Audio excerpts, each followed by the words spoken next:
All right, everybody. Ooh, welcome and good morning to another episode of Amazon Ads Raw Daily. Today I had a little troubles recording with my usual setup, which would be with Zoom, but Zoom is not allowing me to connect to the cloud servers to record something, and I unfortunately cannot record it on my local machine, so I'm using a different recording tool. I'll hope I'll still be able to manage everything somehow. Topics for today. We have an update on Buy with Prime, a big announcement yesterday from Shopify and Amazon on their Buy with Prime integration. If you remember, a year ago in 2022, I think it was pretty much really a year ago or even earlier. Now that I see it, it was in April 2022. Amazon announced Buy with Prime expands to third-party e-commerce websites. So e-commerce website could integrate the Buy with Prime checkout process, and then e-commerce sites would kind of get connected, or obviously they need to be connected with Amazon Logistics, then they can integrate it, and then people can easily check out with their Prime accounts and get the benefits of the fast delivery from the Prime Logistics setup. Now, it seems, and that was kind of an interesting move. Shopify didn't like it. They said hey, if you are a Shopify e-commerce company and you integrate Buy with Prime, you're violating our terms of service. So we don't want that to happen. Now, 1.5 years later, or however, yesterday, they announced now a partnership that Shopify e-commerce platform will be able to natively integrate Amazon's Buy with Prime program into their Shopify sites under this initiative, which seems to be an interesting move from Shopify and Amazon together, kind of now pushing this to the e-commerce sites. Obviously, for Amazon, that allows to get even more customers on different So for Amazon it's great because their Prime customers can also use their Prime checkout on other sites.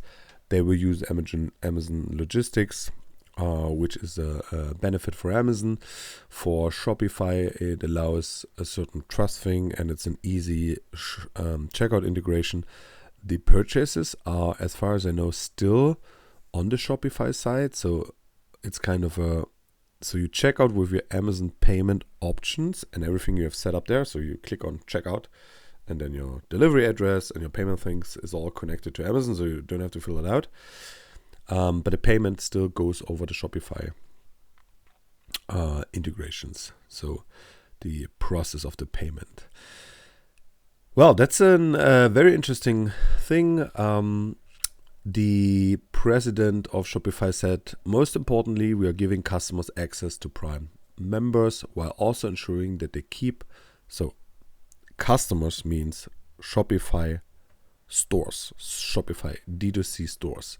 We're giving them access to Prime members while also ensuring that they keep 100% control of their brand and their customer data, all within the Shopify admin. So it seems they made a deal that when somebody is checking out with Buy with Prime, they're still getting, obviously, the address. They need that.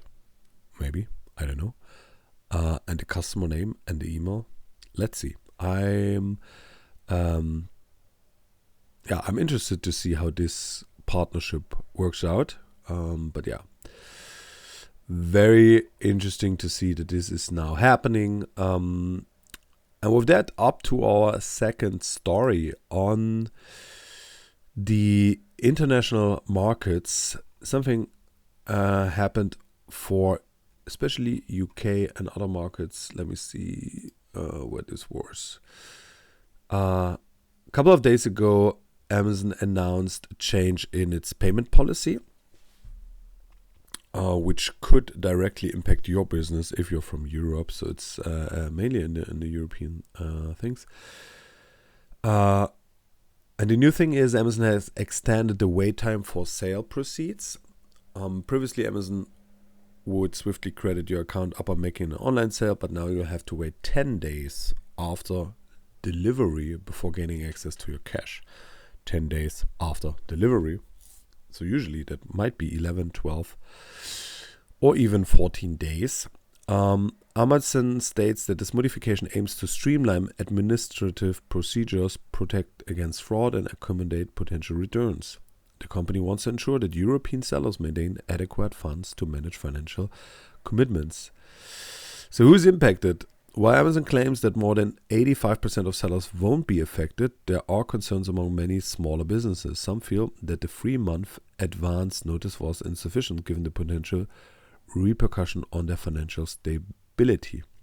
So that's a big thing. Cash flow management is now even more important than it was before if you're impacted on this change. So it's for the UK and European sellers again. What can you do? Kind of quick ideas here. Optimize fulfillment, efficient order processing. Delivery can speed up payment releases. Sorry. Eventually use Amazon's fulfillment service for quicker processing. Improve your product quality to reduce the returns. Obviously, that's always a good thing. And as I said, cash flow management is king, is key. So you have to be on top of your cash flow management and you have to understand what's going on there. Another quick tip from me personally on the advertising side. I know all of you guys are doing advertising. That's what the podcast is mostly about. Usually you pay your advertising fees in chunks of $500 bills. You can request to increase these chunks to be $2,500, and this will extend also your payment period. So the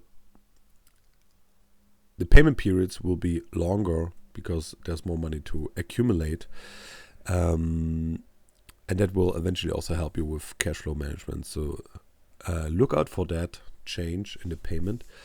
Eventually reach out to your Amazon help, Amazon customer solutions, and yeah, that's the news on this side. And then last news, which is not about Amazon itself, but which is interesting for me as a marketing person as well, is Apple has now also finally launched its own ad library. So you can, if you don't know what an ad library is, Google has it. I think Meta has it too. Amazon still has not done something like that, but maybe they do something like that as well in the future. You can search in an ad library for a website, a competitor, whatever, and it will show you the ads of these competitors. So in case of the Apple ad library, you can search for an app or a developer. And by the way, this is only available in Europe because Europe has all these transparency kind of rules and regulations. Maybe it comes to US too. And then you can, on the Apple side, you can limit to looking at the last 90 days, last 180 days, or last year. And then you would see all the ads somebody has run, which is great. First of all, you can see, do they run ads? Second of all, you can see, how do their ads look like? And so on and so forth. So it's a good way to keep up with your competition and to see what others are doing. And I think this is a great news here that now Apple also has its ad library. Now the only big player missing with the ad library is Amazon. But I don't expect that to come soon. So let's see. Do we have any other? Well, I have one small last thing before we cut it off. Before we end the episode today.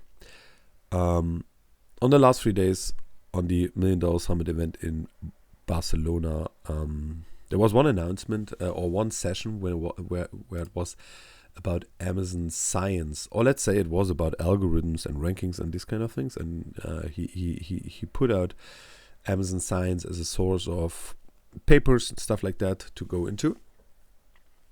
And when you go to Amazon Science, they even have an RSS feed. It's called amazon.science/index.rss. You can integrate this RSS feed into your Slack or your Discord or wherever you receive notifications and messaging.